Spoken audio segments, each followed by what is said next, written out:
नमस्कार, स्वागत है आपका वीकेंड अड्डा में। और जहां पे हम बाजार की चर्चा करते हैं और उन विषयों पे बातचीत करते हैं जो इस वक्त सबसे ज़्यादा ज़रूरी है और आपके दिमाग में चल रही होंगी। तो क्या हुआ पूरे वीक के अंदर, अगर आप भारत का बाजार देखें या दुनिया का बाजार देखें, तो एक बहुत रेंज के अंदर वो फंसे हुए से लगे। ऐसा लग रहा था जैसे कोई उनको आगे पीछे बढ़ने से रोक रहा है। और एक बहुत ही सिचुएशन अजीब सी थी, जिससे ये एनालाइज करना बड़ा मुश्किल हो रहा था कि बाजार में दरअसल चल क्या रहा है, उसके अंदर खाने में क्या चल रहा है। दोनों जगह, भारत में भी और अमेरिका में भी, रिजल्ट सीजन चल रहा है। तो कहीं कहीं अच्छे रिजल्ट्स आ रहे हैं तो वैसा रिएक्शन आ रहा है, कहीं कमज़ोर रिजल्ट्स आ रहे हैं तो वैसे उनकी पिटाई हो रही है। तो इस परिस्थिति में क्या है बाजार का मूड और उसका अंडरटोन क्या है, इसको हम आज डिकोड करने की कोशिश करेंगे। क्योंकि वो समझ में आना बहुत ज़रूरी है कि बाजार की अंदर की मंशा क्या है और कौन उसको रोक रहा है। गिर भी जाए तो ठीक है कि उसमें करेक्शन आ रहा है, लेकिन वो भी नहीं आ रहा है तो बाजार ये फंस गया है। इसको समझने की कोशिश करते हैं। तो आज हमने 3 विषय रखे हैं जिनको हम समझेंगे। पहला विषय ये है कि जो असली खबरें आ रही हैं वो अमेरिका से आ रही हैं, जिसकी वजह से हमारे बाजार में असर पड़ रहा है। कुछ समय पहले तक आपने याद किया होगा कि फेडरल रिजर्व की तरफ से ऐसा लग रहा था कि थोड़ा सा वो शांत हो रहे हैं, लेकिन अब फिर से बिल्कुल हॉकिश कमेंट्री आ रही है। उनके 3 गवर्नर ये बोल रहे हैं कि नहीं, ब्याज दरें हम बढ़ाते रहेंगे। और बैक टू बैक मई और जून की बैठक में बढ़त की आशंकाएं जताई जा रही हैं। दूसरा एक बहुत बड़ी चिंता का कारण ये हो रहा है कि क्या वाकई अमेरिका में मंदी आने वाली है 1.5 महीने बाद। रिसेशन की फेयर्स हैं, इस वजह से अच्छे नतीजों के बावजूद अमेरिकी बाजार नहीं चल रहा है, या वो एक टेक्निकल लेवल है कि वो 4,4100 के आसपास S&P अटक गया है। ये भी एक बड़ा मुद्दा है। तो एक रिसेशन, फेड क्या करने वाला है, और तीसरा मुद्दा जो बिल्कुल प्योरली इंडियन से है कि इंडियन मार्केट में चल क्या रहा है। यहाँ पे बैंक्स उसको ऊपर ले जाने की कोशिश कर रहे हैं, लेकिन आईटी उसको ड्रैग कर रहा है। इन दोनों के बीच में बाजार हमारा झूलता हुआ दिख रहा है। जितने नतीजे अब तक आए हैं दिग्गजों के आईटी में, उनकी वजह से बाजार को एक मुश्किल हो रही है। और इसमें और थोड़ा डिटेल में समझेंगे कि आईटी में दरअसल हो क्या रहा है। इन्हीं बातचीत करेंगे। हमारे साथ जो आज के मेहमान, मैं आपका उनसे परिचय कराऊँ। संजय सिन्हा जी हमारे साथ हैं, सिट्रस एडवाइजर के फाउंडर हैं। संजय से बहुत बहुत स्वागत है आपका सर। अनुराग शाह, मैनेजिंग पार्टनर एनसिट कैपिटल के, जो अमेरिका से हमारे साथ जुड़ते हैं। और साथ ही कीर्तन शाह है हमारे साथ, founder and CEO Credence wealth advisor के। अनुराग सिंह है, ये मैंने पिछली बार भी अनुराग शाह कहा था, क्या मतलब शाह लोगों बहुत चलती है इसलिए मैंने कहा लेकिन अनुराग सिंह। तो बहुत बहुत स्वागत है आप लोगों का। अनुराग, एक एक विषय लेंगे हम। पहले ये समझेंगे कि फेड रुकेगा नहीं, जो हमने अपना टाइटल दिया है ऑन द शो का, कि पहले ऐसा लग रहा था कि फेड को ये डर होगा कि बैंक की इतनी बड़ी क्राइसिस हो गई, मुश्किलों के दौर से वो गुजर रहा है। फिर धीरे धीरे ऐसा लग रहा है कि फेड अपने उस पुराने रुख में, उस पुराने रूप में आ रहा है, जहां उसके गवर्नर निकल के रोज आते हैं और ये कहते हैं कि नहीं साहब, अभी तो ये सिलसिला चलेगा। जबकि दूसरी तरफ बहुत सारे इकोनॉमिक इंडिकेटर ये संकेत दे रहे हैं कि वहाँ की इकॉनमी में स्लो डाउन आ रहा है। जैसे रिटेल सेल्स के नंबर कमज़ोर हो रहे हैं, जो आप लोग सेंटिमेंट नंबर देखते हैं मिशिगन वाला, वो कमज़ोर होके आ रहा है। अगर बैंक छोड़ दें तो बाकी रिजल्ट्स भी कोई बहुत खास नहीं आ रहे हैं। कॉस्को ने अपने बिजनेस अपडेट में ये सब चीज़ें बताई। तो ये फेड रुकेगा नहीं क्या? फेड अड़ गया है कि हमको कुछ भी करना है क्या?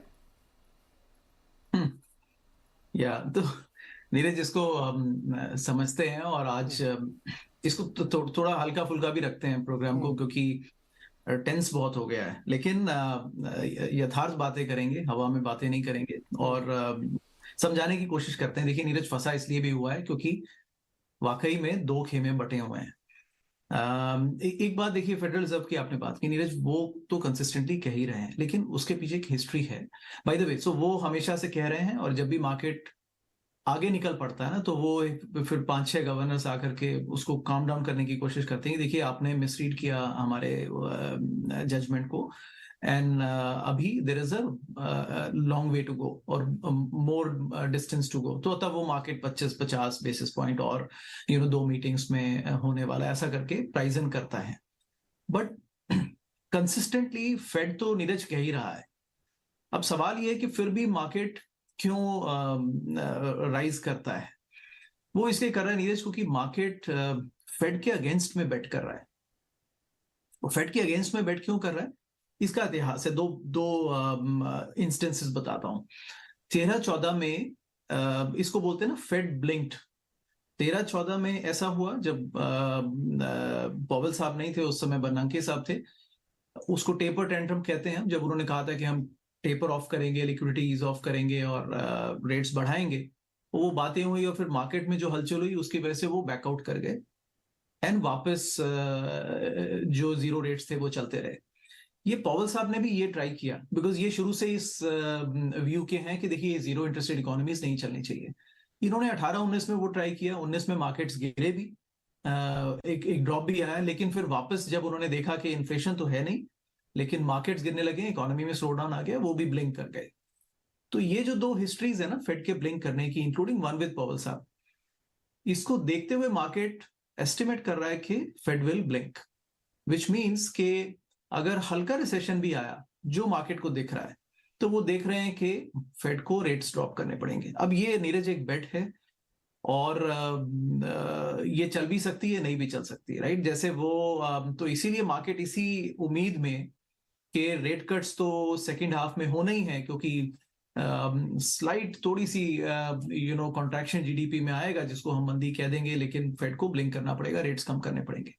अब ये वो वाली बात है नीरज, जैसे वो अगर मार्केट ऐसे फेड के अगेंस्ट बेट करेगा और आगे चलने की कोशिश करेगा, तो वो जो डायलॉग है ना हमारा शोले का कि रोज रोज तो जीत नहीं सकता ना, कभी कभी हार भी जाता है बेचारा, तो कभी कभी वो बैक ट्रैक हो जाता है और वो फिर देख चलता है कि मार्केट अभी अनुराग, ये कंफ्यूजन लेकिन फेड नहीं फैलाया है।